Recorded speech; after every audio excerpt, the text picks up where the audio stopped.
YCP హయాంలో ఆడుదాం ఆంధ్రాలో ఎంత స్కామ్ జరిగిందో అందరికీ తెలుసన్నారు మంత్రి రాంప్రసాద్ రెడ్డి. 3000 పేజీల రిపోర్టు వచ్చిందంటేనే ఎంతమంది పేద క్రీడాకారుల పొట్ట కొట్టారో అర్థం చేసుకోవచ్చన్నారు. బాధ్యులకు తప్పకుండా శిక్ష పడుతుందని అన్నారు.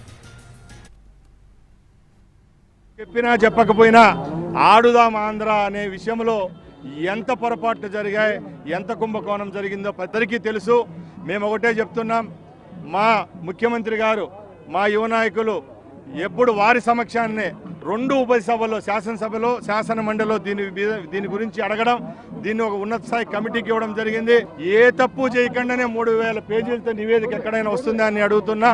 తప్పకుండా పేద ప్రజల యొక్క రక్త మాంసాలు తిన్న ఆ రోజు అధికారులు అయితేనే, ఆ రోజు రాజకీయ రంగంలో ముసుగులో ఉండి పనిచేసిన మంత్రులు అయితేనే, షాప్లో పనిచేసిన వాళ్ళందరికీ శిక్ష పడుతుంది. కేవలం శిక్షే కాదు, ఆ పేద క్రీడాకారుల యొక్క ఉసురు కూడా వాళ్ళ మీద